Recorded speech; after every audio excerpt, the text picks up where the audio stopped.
poquitito lo que han entrado. Recording is on. Bueno, vamos a comenzar entonces con el tema de la adolescencia. A ver, vamos a abrir aquí. No quiso abrir. Un segundito, vamos a...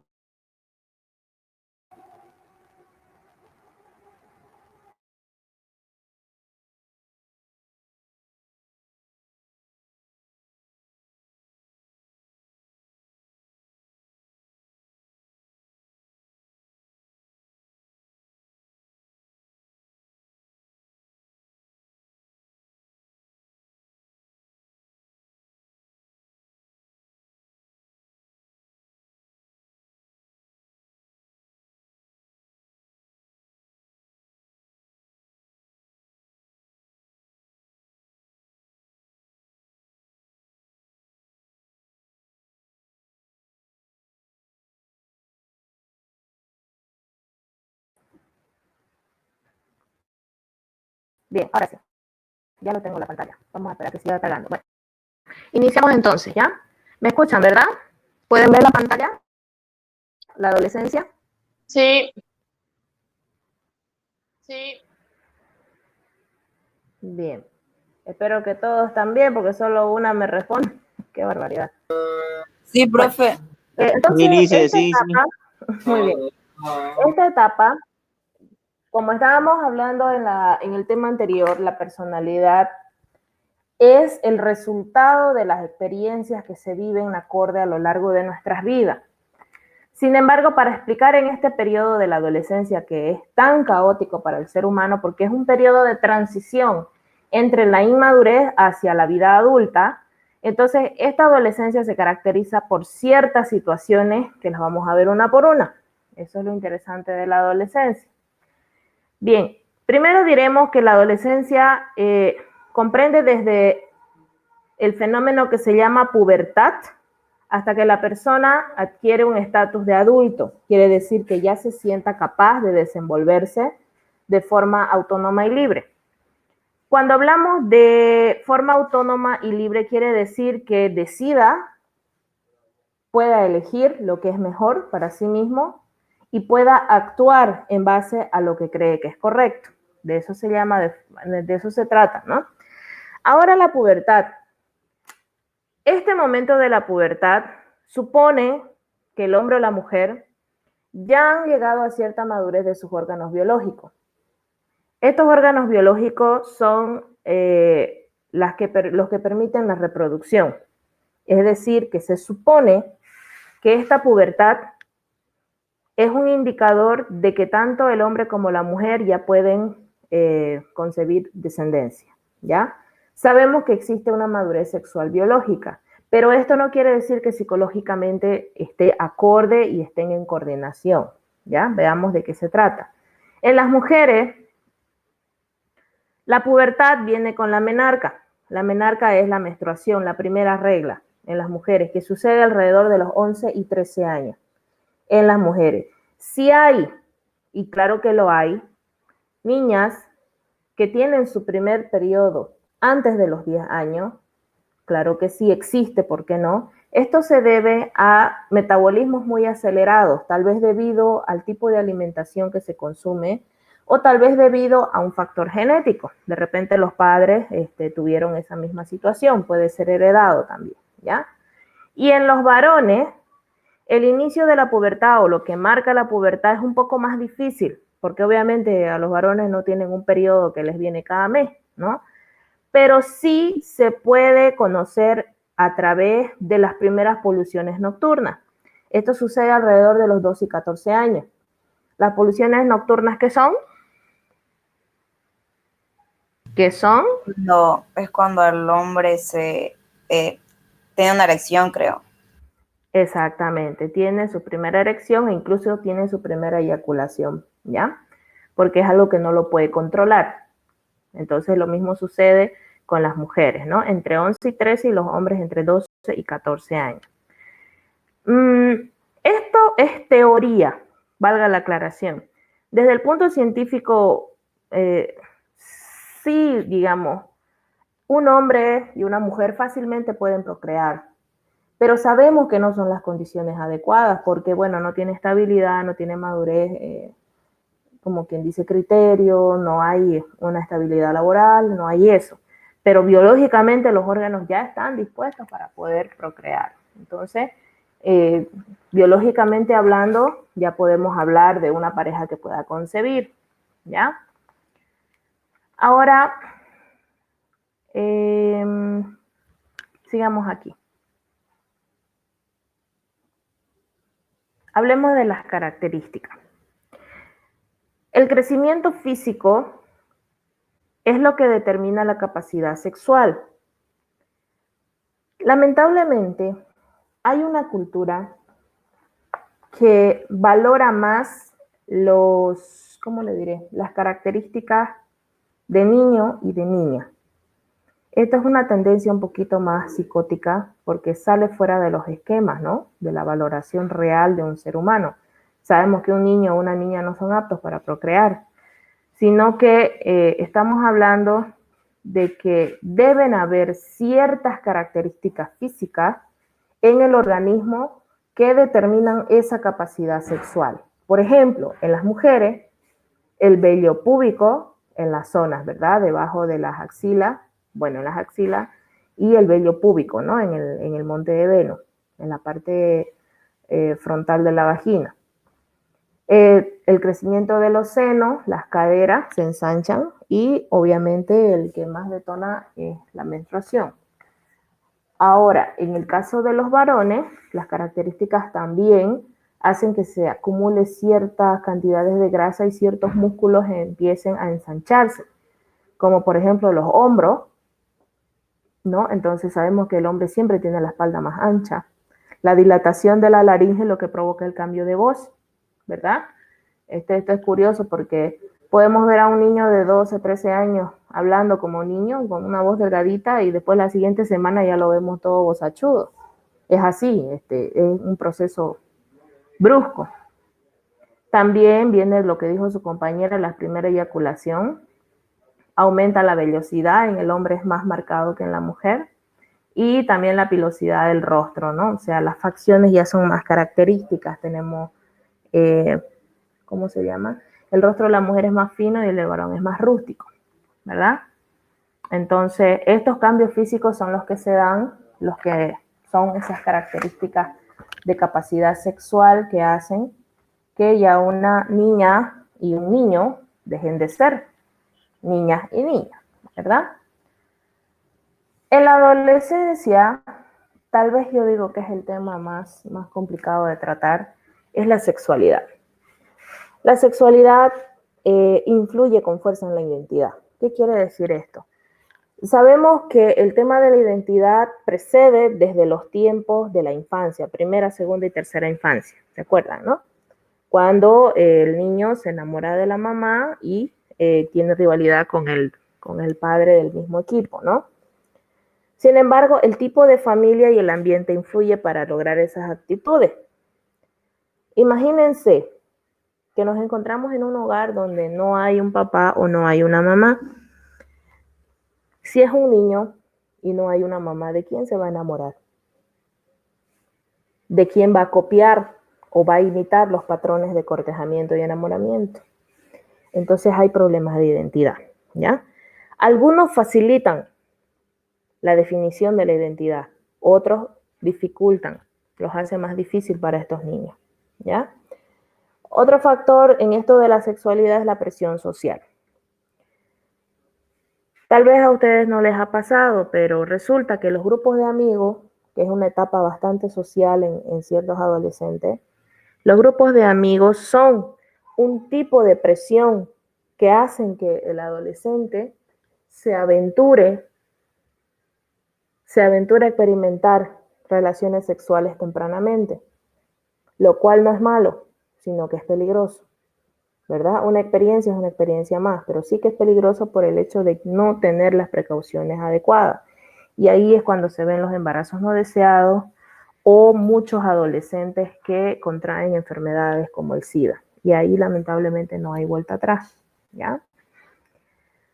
La sexualidad genera un carácter problemático en la adolescencia, porque como les decía anteriormente, es una edad de transición en la que están cambiando y tienen que definirse en qué y cómo se van a quedar. Por ejemplo, si en la adolescencia somos callados, reprimidos y lloramos de todo, entonces para ser en adulto, eso probablemente o se controle o se acreciente. Y vamos a tener un adulto con esas características, ¿no? Entonces, como que cuando se define esto, hay mucha crisis existencial en los adolescentes. Según Sigmund Freud, existe en la adolescencia una etapa que se llama genitalidad. En esta etapa vuelve lo que es la pulsión sexual. Pulsión sexual es un periodo de latencia. ¿Qué quiere decir? Donde todo predomina con el sexo. Todo tiene que ver con sexo. ¿Se identifican con eso ustedes? A ver, ¿será verdad? ¿Qué dicen? No. No, dicen. ¿Y los demás? ¿Será? En mi caso, no. Bueno, qué bueno entonces, me alegro. Bien, en esta etapa de genitalidad que dice Sigmund Freud, esta es una pulsión sexual. ¿Qué quiere decir? Que todo lo relacionan con las relaciones sexuales. Todo lo que sucede antes de la adolescencia, es decir, estamos hablando de una primera y una segunda infancia, va a ayudar a que se forme esa personalidad por medio de un carácter. ¿Se acuerdan? Ese carácter es el que frena esos impulsos primarios, que se llama temperamento y es con lo que nace un niño. Ahí, por ejemplo, lo que les comentaba está la vivencia, ¿no? El complejo de Edipo. La cuestión de enamorarse del papá o la mamá y de imitar al padre del mismo sexo. Entonces, en ausencia de uno, no se encuentra el niño o la niña a quién imitar, de quién copiar la identidad. Entonces empiezan a haber conflictos de esa índole. Entonces esta tendencia se manifiesta de acuerdo a esos vínculos establecidos con los padres, ¿no? Y muchas veces concluyen en que ahora está muy de moda una sexualidad abierta, como que les va bien si es, ¿cómo le llaman esto? Bisexual, que tienen intereses hacia personas del mismo sexo y también del sexo opuesto, ¿no? Todo con tal de la experimentación, cosa que no es así. Sabemos que tarde o temprano eso se define, ¿ya? En este proceso de búsqueda de identidad, dice Freud que si existe en el ser humano un trastorno o un trauma de entre los 5 y 6 años, eso va a definir y va a marcar una adolescencia frustrada y, por supuesto, una adultez que va a tener consecuencias en ese trauma. Hay algunas circunstancias en la vida que facilitan, como les mencionaba, facilitan la formación de esta identidad, pero también hay otras que obligan, como por ejemplo el hecho de las relaciones sexuales a temprana edad, que a veces es inducida por amigos o por amigas que como ya se aventaron, ya tuvieron esa experiencia, siempre le están diciendo al otro amigo o amiga que lo haga, que no va a pasar nada, ¿no? Y de alguna manera el adolescente, aunque no se sienta preparado, lo va a hacer porque le están pidiendo sus amigos, lo están presionando. Entonces, en esta edad, sobre todo a los 14 años, el individuo ya se halla en expansión y participación, como que se atreve a todo, quiere abarcarlo todo, quiere curiosear diferentes ámbitos de su vida y bueno, ya ahí empieza a demostrar rasgos de madurez, ¿no? En la forma de elegir cómo deseo yo que sucedan las cosas.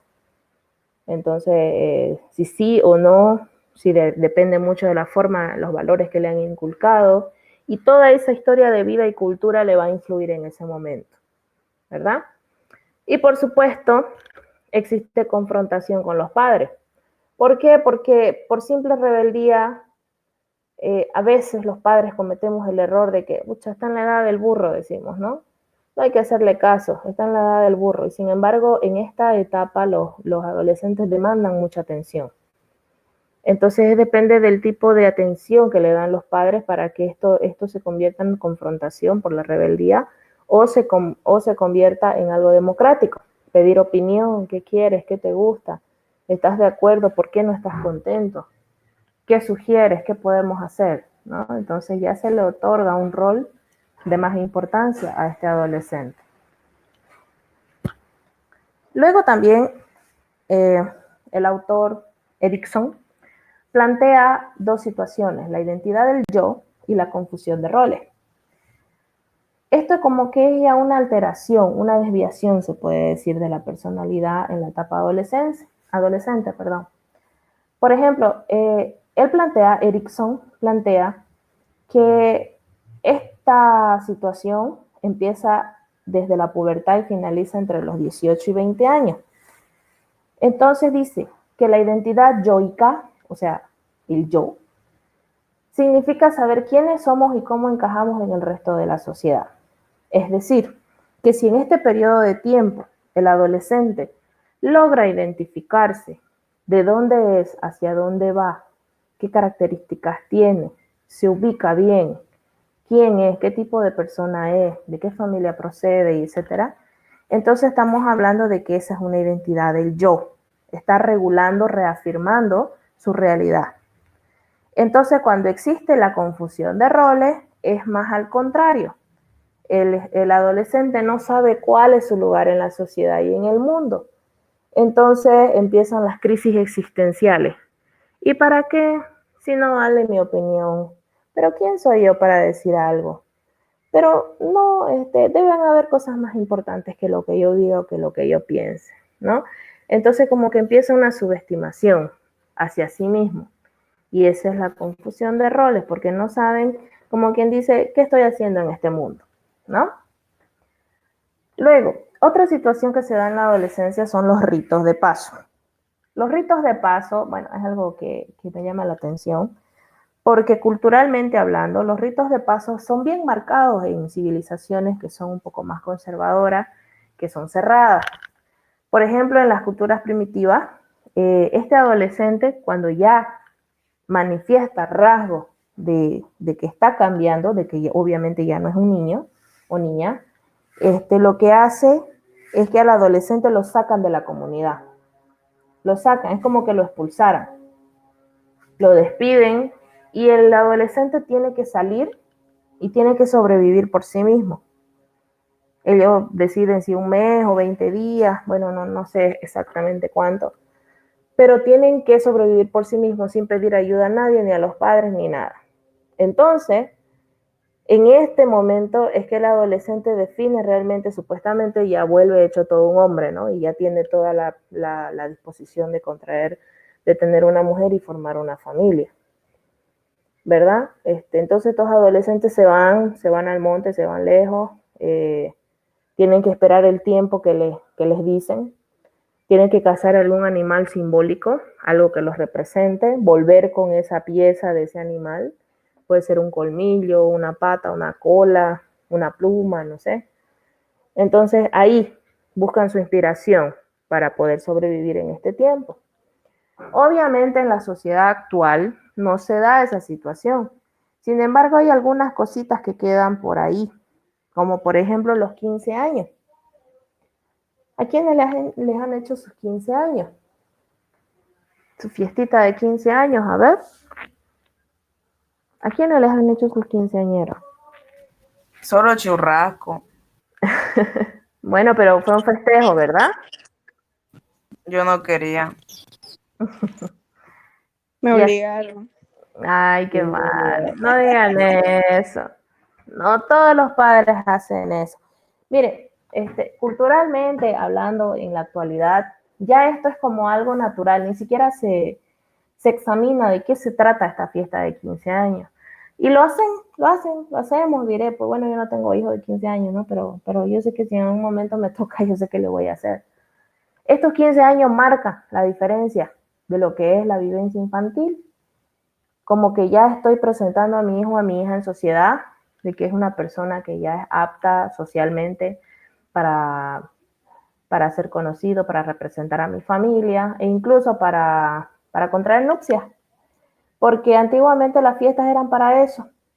llevaban cierto grupo de jovencitas y jovencitos simplemente para que se conozcan y bueno, puedan formar su círculo familiar, puedan agrandar su círculo familiar por medio de una nueva pareja que se forme en esta fiesta.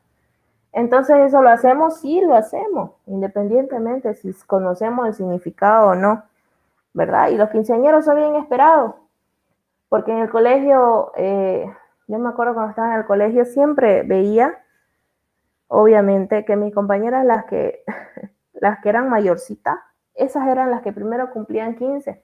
Y a veces en el mismo año cumplían, ¿no? La mayoría 15 años cuando uno está en colegio. Y uno decía, el otro mes son los míos, el otro mes son los míos, y uno paraba de 15 en 15. Y bueno, iban todos los compañeritos y también conocía a otras personas, entonces se hace los 15 hasta ahora, ¿no? Y posiblemente se siga haciendo. Bien, hasta aquí en los ritos de paso, hasta los ritos de paso. ¿Tienen alguna pregunta? ¿Les ha quedado claro? Sí. Sí, dice, ay, con qué ganas, Dios mío. ¿Qué tiene? ¿Y los demás? Vivo. ¿Están cansaditos? Seguro. No. Solamente tengo 13 personas. Bueno. Esperemos que ya no se repita esto. Justamente ahora me tocó salir a hacer unas diligencias afuera. Y ese fue el problema que yo creidísima de que no de que iban a dar examen mañana. Entonces dije, bucha, les voy a dar espacio, dije, para que no se preocupen. Y cuando uno va a dar un examen, pues al día siguiente, tal vez uno está repitiendo y que le metan otra cosa, o no atiende, o se termina de confundir. Yo ya lo sé por experiencia.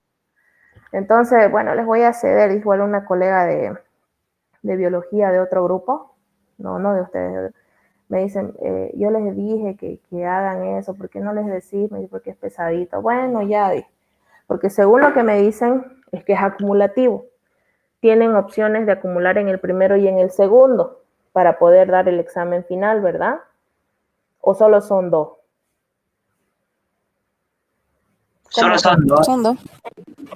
Entonces tienen opción de tener por lo menos, no sé, pues el 50% tendrían que sacar en este primero, porque 50 y 50 ya están adentro, ¿verdad? Entonces hay que cuidar ese porcentaje de desventaja para que ustedes aseguren una buena nota, para que entren pues seguros al segundo parcial, o perdón, al examen final. Entonces eso me dice, ¿no? Y yo dije, bueno, wow, les voy a dar ese espacio, pero bueno, de todas maneras, si es para el 20, igual un día antes vamos a coordinar y vamos a ver cómo lo acomodamos, ¿sí? Ya, No, Alicia. conmigo todo es comprensible. Bien, otra situación de la adolescencia es la función del tiempo libre. Existe, dice, en este tiempo libre, el mismo autor que habla de la confusión de roles, Erickson, también plantea la función del tiempo libre en el adolescente y menciona que es necesaria una moratoria psicosocial. Bueno, el autor le llama así. Sin embargo, la moratoria psicosocial es animar a los jóvenes a que se tomen un tiempo libre. Es decir, por norma tal vez, queremos alcanzar el éxito demasiado deprisa. Queremos trabajar, queremos, ¿cómo le llaman esto? Acumular materia, entrar lo más rápido a la universidad, salir jóvenes, tener un buen trabajo. Lo primero, comprarse un auto, ¿no? Un celular de última generación, tal vez, a los que les toca comprárselo.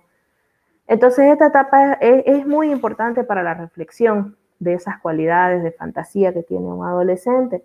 Y también para marcar un poco la realidad, para distanciarse de ese mundo que es fantasioso a veces, y para tratar de hacerlo más objetivo, para ubicarse, como quien dice, ante los demás, qué posición tengo y qué es lo que me va a costar conseguir lo que yo anhelo.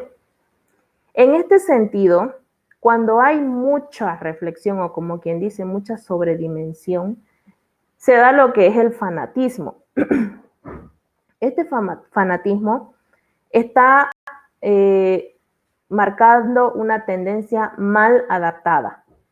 Quiere decir que esta persona o este adolescente está muy comprometido con un rol, dice, particular o una subcultura. Digámosle los raperos o lo emo, ¿no? Que también se han denominado ya como subcultura.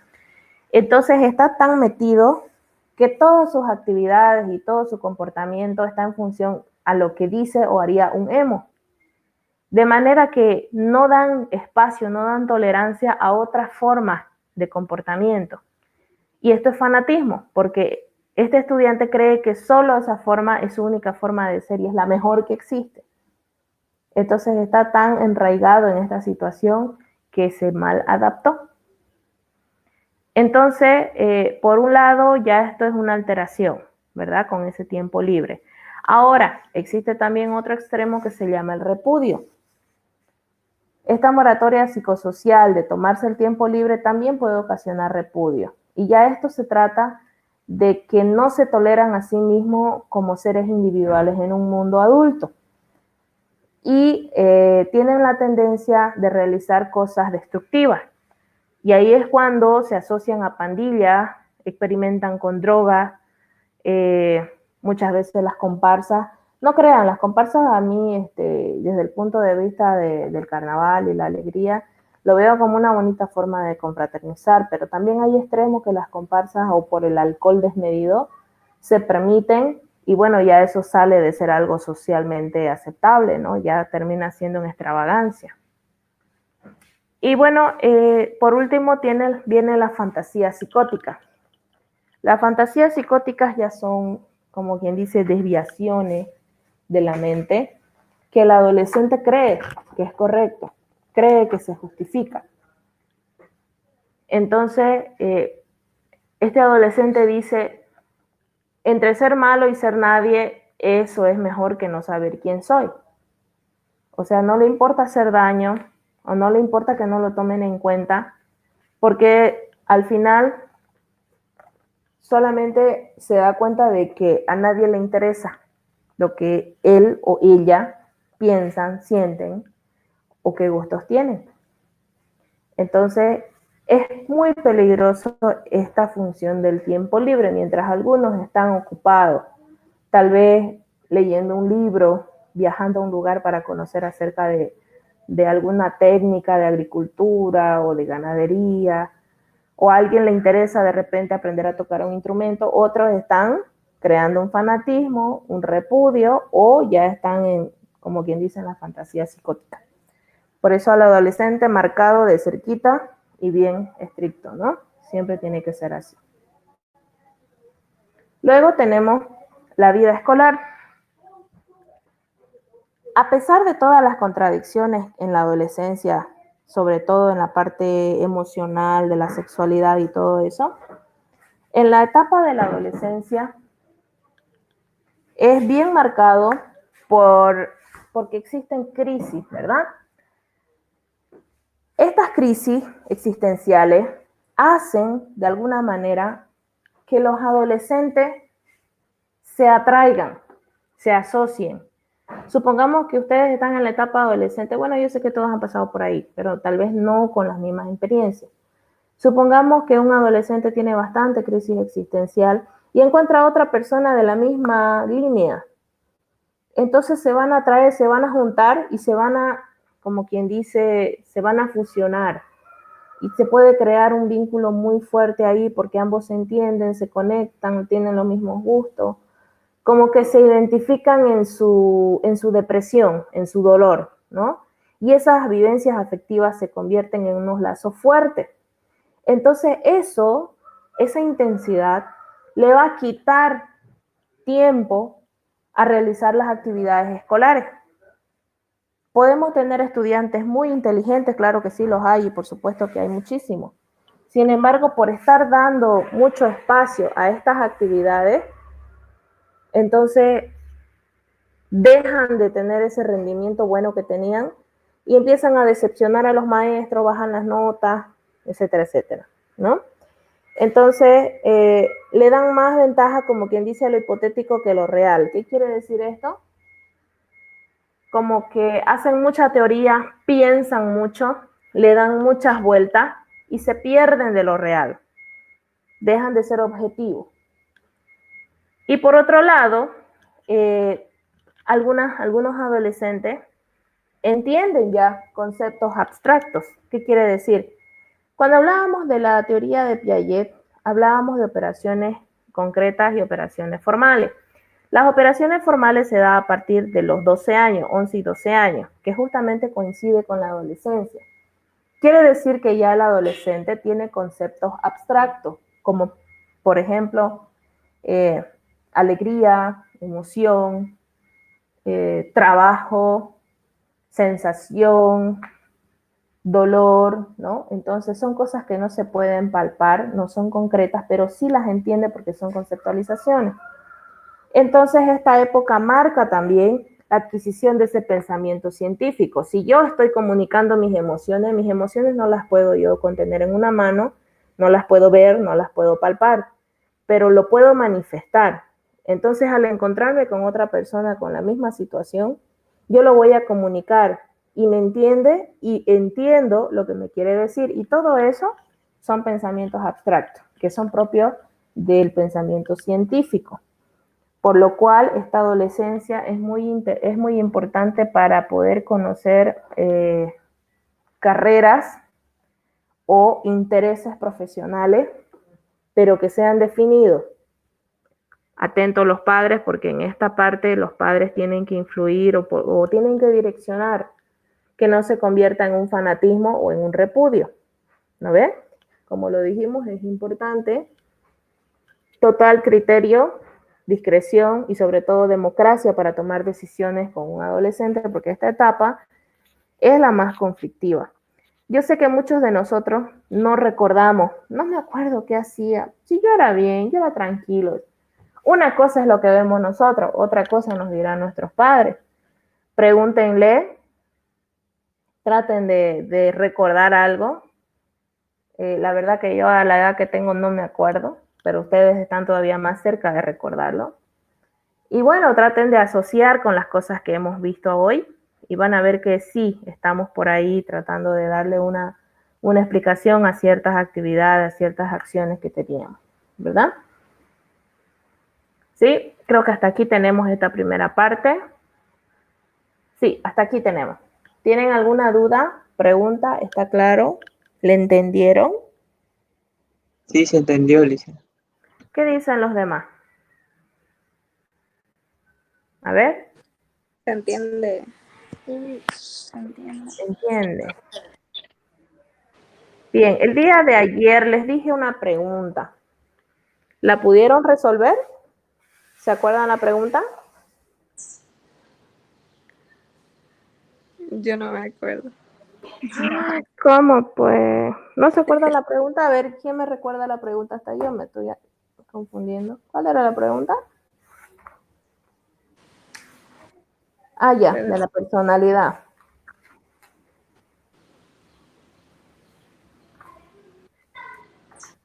¿Cómo podríamos explicar?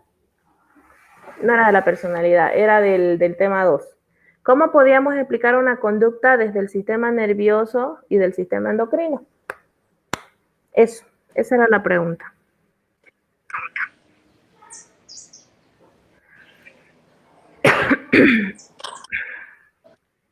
¿Cómo podríamos explicar una conducta del sistema nervioso y el sistema endocrino? Todavía les dije, supongamos que soy una persona diabética y ceno en la noche y al otro día me levanto toda aburrida y no quiero hablar con nadie y me duele la cabeza. Desde la parte nerviosa y endocrina, ¿cómo se explica esa conducta? A ver.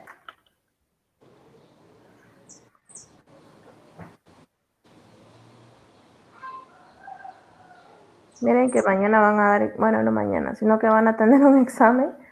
Y bueno, hay que tratar de diferenciar, pues, qué hace el sistema nervioso y endocrino en la conducta, ¿no? Sabemos que ambos son fisiológicos.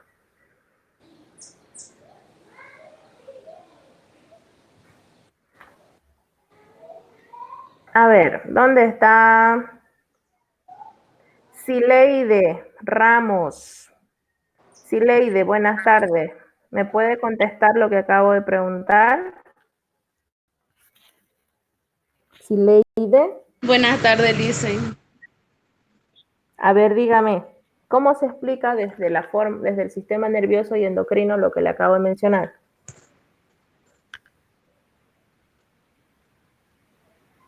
No sabría responderle, dicen. Ya, ¿alguien que quiera responder?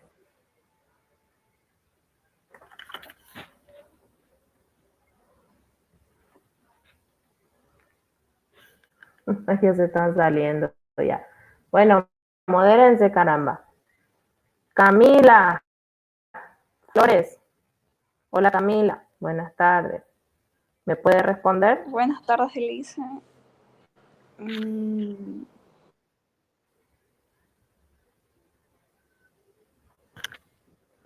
A ver, ¿la escucho?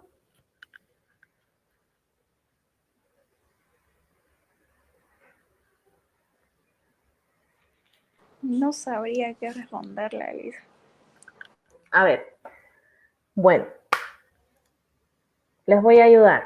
Resulta que habíamos visto que nuestra conducta se ve determinada por el sistema nervioso y el sistema endocrino, ¿verdad? Les estoy diciendo que supongamos soy una persona que fui a una cena y me duele la cabeza al otro día y no tengo ganas de hablar con nadie. ¿Cómo se explica eso? Porque es una conducta que estoy manifestando, ¿no? ¿Cómo se explica eso? Primero, una persona, ya sea que tenga diabetes o no, que tenga el hábito de cenar, sí o sí va a tener una ingesta extra de sodio, o sea, de sal. La sal en la noche no funciona como de día. Por eso es que la cena está contraindicada. Dormir con el estómago lleno y la sal en nuestro cuerpo hace que nuestro organismo se sienta más pesado, porque usted quiere dormir, pero el organismo tiene que metabolizar lo que usted comió. Una vez que esto está en el organismo, usted se va a levantar y es probable que ese alimento que usted comió la noche anterior siga en su cuerpo. Es probable y es seguro. Ante esto, ¿qué se necesita? Primero, una buena ingesta de agua para que termine de absorberse, ¿verdad? Por otro lado, ¿qué hace el páncreas? El páncreas está trabajando toda la noche porque tiene que generar insulina para deshacer esas células de glucosa que se ha ingerido por el alimento. Les dije, glucosa no es solamente azúcar, glucosa es todo. Sal, azúcar, arroz, papa, fideo, carne, todo lo que comemos tiene glucosa.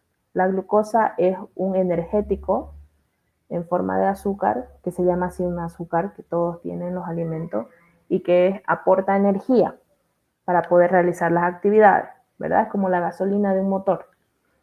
Entonces imagínense comer de noche y irse a dormir. Obvio que le va a doler la cabeza al otro día. Entonces, primero, que va a estar la persona cansada, porque todo el organismo ha trabajado en la noche, no ha podido conciliar un sueño. Entonces ese sistema nervioso está trabajando sobre una tensión abdominal, que es el tema del movimiento por la deglución de los alimentos, y por ende un dolor de cabeza, es lo más probable. ¿Qué sucede con las personas cuando les duele la cabeza? ¿Quieren que alguien les hable? No, pues, ni siquiera quieren que les salude, al menos algunos tienen un dolor de cabeza fuerte, otros más despacio, pero sigue siendo un malestar. En la parte endocrina, entonces, se está dando una extraproducción de hormona que tiene que trabajar en un tiempo no adecuado, que no es permitido o no es el adecuado, el ideal. Y en la parte nerviosa estamos trabajando con situaciones que demandan un gasto energético extra al que ya se hizo dentro del día. ¿Ven? Entonces, así explicamos las conductas. Ahora supongamos otra. Ustedes llegan a su casa y encuentran a, no sé, a ver, encuentran a su mamá llorando. La encuentran llorando y ustedes le preguntan, ¿qué pasó, mamá? ¿Por qué llora? Y su mamá les dice, no, nada. Segura se cayó, le duele algo, renegó, peleó con alguien. No, nada. Listo. No le duele nada, bueno, ya. Pero ¿por qué llora? ¿Por qué llora la mamá? Y ustedes se dan cuenta que después de tanto tiempo, esa mamá hasta ahora no ha salido a pasear. Después de la cuarentena lleva 7 meses encerrada. Es adulto mayor, solamente puede mirar tele. De repente ni siquiera puede ir a visitar a su hermana o a su madre, ¿no? Ustedes se dan cuenta que puede ser un cúmulo de cosas que están pasando alrededor. Entonces, para eso sirve esto de conocer las bases fisiológicas y sociales de la conducta para determinar, identificar qué sucede detrás de las conductas que manifestamos. ¿Está claro? ¿Se entiende, chicos y chicas? Sí, Sí. Listen. Ojalá que sí. Ojalá que sí. ¿Ya? Bien. ¿Tienen alguna Entonces pregunta? dicen, sí, Diga. dicen, usted propone entonces de que, digamos, por ejemplo, el ejemplo de la cena, entonces cenar no es bueno o comer comida pesada de noche no es bueno. Para nada. Todo lo que es alimentación, ¿sabe cuál es la...? A ver, recordemos pues, recordemos. En el tema 1, cuando vimos las corrientes psicológicas, y también lo vimos aquí, en las necesidades, perdón, la teoría de Abraham Maslow, les mostré una pirámide, ¿verdad? Y les dije, lo que está abajo es lo esencial. Y alimentación es fisiológico, es una necesidad básica, indispensable en el ser humano. Usted tiene para alimentarse todo el día. ¿Por qué tiene que comer de noche? Yo pregunto así. Incluso hay una teoría que dicen, la teoría de Charles Darwin, el de la evolución de las especies. Solamente en el reino animal, solamente los animales que tienen garras y que tienen colmillos son los que consumen carne. Los humanos no tenemos garras ni colmillos, pero comemos carne. ¿Por qué será? ¿Será que estamos yendo en contra de nuestra naturaleza? Claro que sí. ¿Por qué?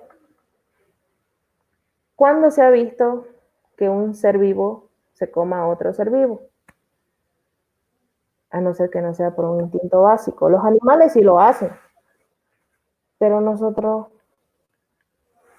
o sea, sin carne podemos vivir, se puede, no crean que no se puede, se puede. Sin embargo, esto está tan diversificado, está tan ya fuera de lugar, que yo recuerdo en los tiempos cuando yo iba a los famosos quinceañeros, siempre la comida la daban a las 12 de la noche, no sé por qué. Y yo decía, wow, no quiero que... Yo siempre me quería quedar por la cena, porque antes, era un lujo pues los platos de los quinceañeros en la noche. No se veía, creo que era el plato estrella era el salpicón en aquellos tiempos. Increíble. A las 12 de la noche. Y yo feliz porque ya cenaba, ¿no? Es que no era normal cenar antes. Era una vez, si se iba un quinceañero una vez al año cenaba. Pero ya después hay pollo por todas partes que atienden las 24 horas. Y no solamente pollo, hay estos lugares que le llaman, ¿cómo le llaman? Rincón, los rincones típicos, donde hacen peña folclórica. Ellos están abiertos todo el día con chicharrón, bueno, esos platos típicos, ¿no? Entonces, ¿dónde queda lo salubre del ser humano? Por supuesto que no. En el día hacemos actividades, gastamos energía, tenemos que reponer energía. Pero en la noche, ¿qué hacemos? Dormir. Para dormir el cuerpo tiene que estar liviano, no saturado. Incluso hay veces conozco personas que para dormir se toman pastillas, porque no pueden dormir, porque se acostumbra el organismo.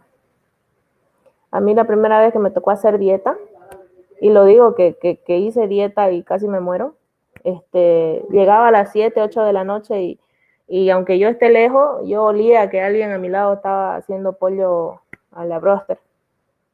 Se acostumbra, es un hábito, parecía el perrito de la campanita, ¿no ves? Que sonaba la campanita y no había el plato, pero uno ya lo sentía. Así, se acostumbra. Alimentación es comer lo necesario, lo que le provee de nutrientes al organismo. Y aplicar las normas básicas.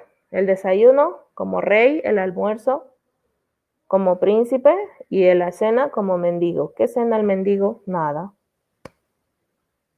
Pero también no creo que se vayan a la cama así con el estómago vacío. Un vaso con leche, una fruta, aunque la fruta es recomendada dentro del día. Tal vez una tostada, una galleta de agua. Cosas que por lo menos mantengan distraído el estómago. Pero no, pues, como que, a ver, una hamburguesa, una doble, una triple. Oh, por Dios, ¿no? ¿Qué estamos haciendo? ¿Se entiende?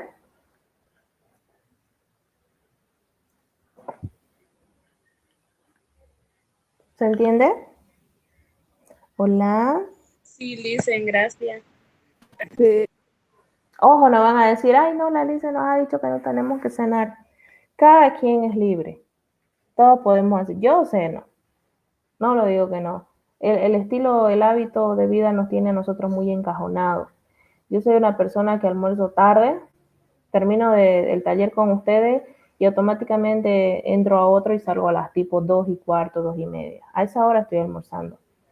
Y eso que yo tengo que hacer que ese almuerzo esté temprano porque tengo mi hijo tiene que almorzar entre 11:30 a 12, porque es la hora para ellos, ¿no? Y luego estoy así trabajando y yo estoy almorzando a esa hora. Eso ya no es pues almuerzo, eso ya es siesta. No cumple la misma función.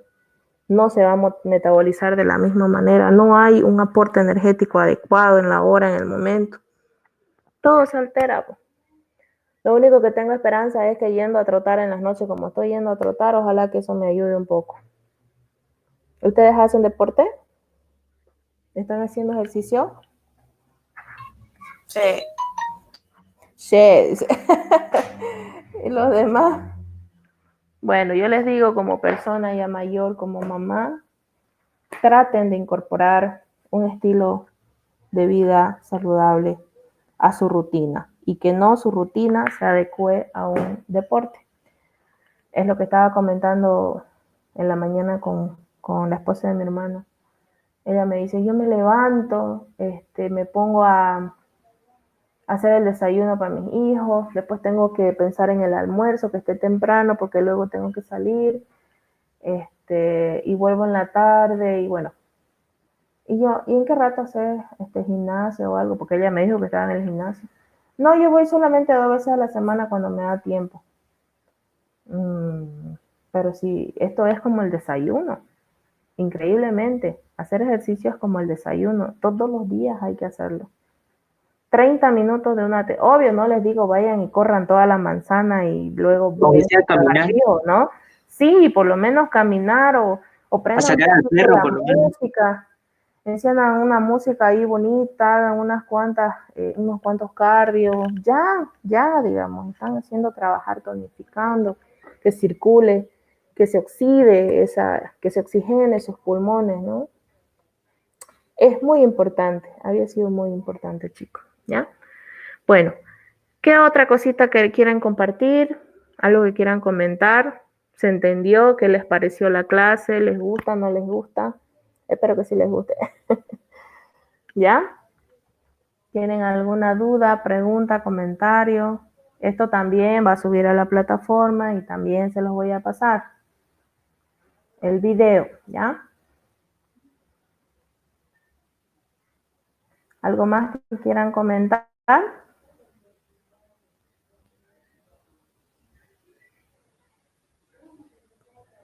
Hola.